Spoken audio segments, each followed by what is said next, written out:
An introduction to the 10 incarnations of Lord Vishnu. It is the belief in Hinduism that God is the creator of this world. The concept of creation, preservation and dissolution of this world is represented in the form of the Trinity, known as Brahma, Vishnu and Shiva. Vishnu is that aspect of God which sustains this universe. According to the religion, when righteousness called Dharma declines and unrighteousness called Adharma increases, then God incarnates on earth to correct and uplift the Dharma. In the Bhagavadgita, the Lord says, Yada yada hi dharmasya glanir-bhavati bharata abhyudhanam adharmasya tadatmanam srijamyaham paritranaya sadhunam vinasaya cha dushkratam dharma samsthapanarthaya sambhavami yuge yuge. The meaning is somewhat like this. Krishna addresses Arjuna and says, O descendant of Bharata, whenever and wherever there is a decline in religious practice and a predominant rise of irreligion, at that time I descend myself on earth.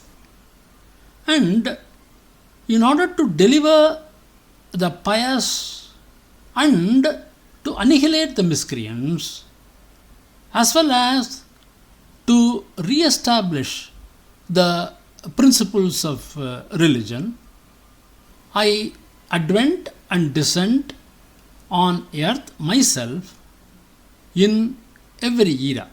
That is to say, millennium after millennium. So, one of the important aspects of Hinduism is the concept of divine incarnations known as the Avataras. This concept of divine incarnations is unique to Hinduism. Thus, the idea of Avatara is very much rooted in the secular and religious practices of Hinduism. In the philosophical or theological context, an avatara means the manifestation of God upon earth in a corporeal form, which can be that of a human being or any living being. As an incarnation, God lives upon earth, goes through the same life cycle as other living beings to resolve some fundamental problems of existence. It is always to set things right, to resolve some problem or destroy evil. In a way, we may consider it as an intervention or micromanagement when the human beings collectively fail, or when gods fail us to put our world in order. It is not clear as to when the idea of incarnation entered the Vedic belief system. The Vedas do not speak of divine incarnations at all. They speak of rishis or sages. In today's world, however, the incarnations, that is the avatara, is a very fundamental and popular belief of the mainstream Hinduism. The Puranas, the epics, and the Bhagavadgita acknowledge the incarnations of Vishnu as an essential and important function of creation to ensure the order and regularity of the worlds and to keep the chaos and demonical forces under control. There are 10 incarnations of Vishnu. There is a sloka to enumerate these incarnations, and it goes like this. Matsya Kurmo Varahascha Narasimhascha Vamanaha Ramo Ramascha Ramascha Krishna Kalki Janardanaha. This sloka enumerates the 10 incarnations, and let us see them briefly one after the other. The first avatara is the Matsya Avatara. It is depicted as a giant fish or as half human torso connected to the rear half of a fish. In this avatara, Vishnu had warned the first man, Vaivasvata Manu, of a great flood which would end the three worlds. He asked Vaivasvata Manu to bring one of every plant and animal species to the shore, and on the day of the great flood, he safely took all of them to a new world in a boat and saved them. The second avatara is the Kurma Avatara. At that time, there was a war going on between the Devas and the Asuras, namely the gods and the demons, who represent the good and evil forces respectively. They fight amongst them for obtaining the Amrit, which is the nectar of immortality. They reach an understanding and churn the Milky Ocean using Mount Meru, also known as Mount Mandara, as a wheel. At that time, the Mount Meru starts sinking inside the ocean. Vishnu then appeared in the form of a giant tortoise and took the weight of the mountain on his back. Eventually, he also delivered justice by disguising himself as Mohini and taking the nectar from the demons and giving it to the gods who obeyed his commands. The next avatara, that is the third avatara, is the Paraha Avatara. It was the time when Brahma has to create the new world. One demon named Hiranyaksha takes away the earth and hides her in the cosmic ocean, preventing Brahma from doing his assigned duty. Then Vishnu incarnates as a wild boar, goes deep down to the ocean, and using his tusks raised Mother Earth back to the surface and kills Hiranyaksha. The fourth incarnation is the Narasimha Avatar. There was a demon Hiranyakashipu. He was the brother of Hiranyaksha. So Hiranyakashipu wanted to take revenge of his brother Hiranyaksha's death. So after severe penance, he obtains a boon from Brahma that death would not come to him either by man or beast, or by day or by night, with a weapon or not, either living or inanimate, either indoors or outdoors, either on earth or in the sky, etc. Soon he creates havoc in heaven and on earth.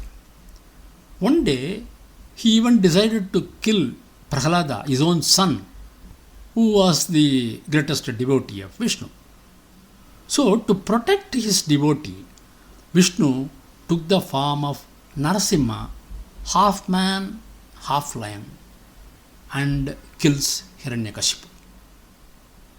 The fifth incarnation is the Vamana Avatara, when Vishnu incarnates as a dwarf Brahmin, asks for 3 paces of land from Bali, the haughty king, then takes a huge form, covers the heaven and earth from the first 2 strides, and then the king Bali surrenders his ego and offers his own head for the 3rd stride.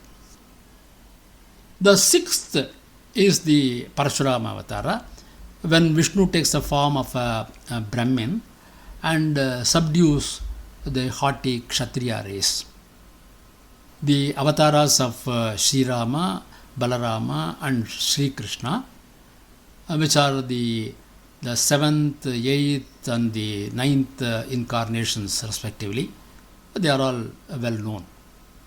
The 10th incarnation, which is the Kalki Avatara, is supposed to take place in this era.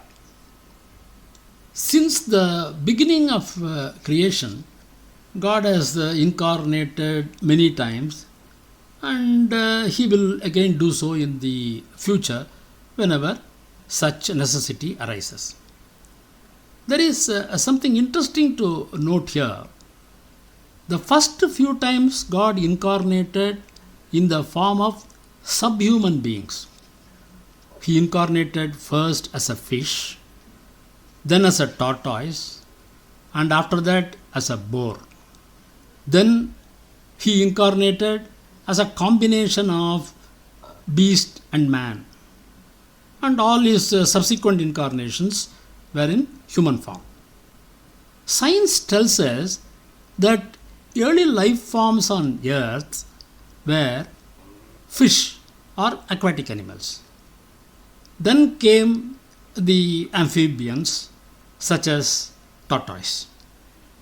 Then came land animals like boars. Thereafter, the first ancestors of man made their appearance. They were not quite human. They were a combination of both man and animal.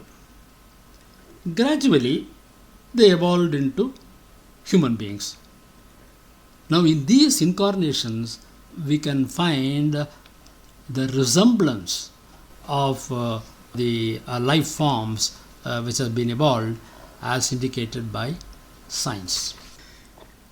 God incarnates on earth to fulfill 2 purposes. They are to inspire and to liberate. He inspires mankind through examples. He willingly takes upon himself human limitations. Then, through intense spiritual practice, he goes beyond them and manifests his spiritual perfection.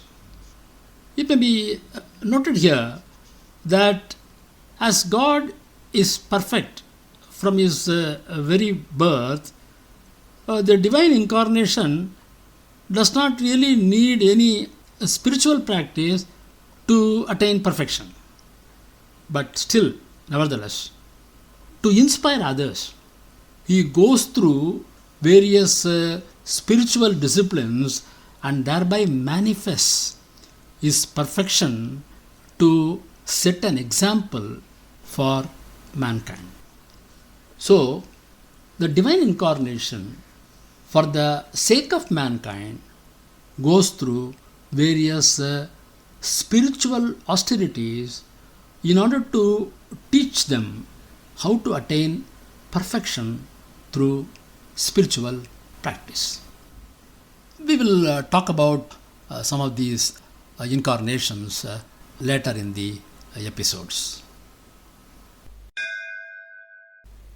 Please also visit my website at www.ramannitya.com.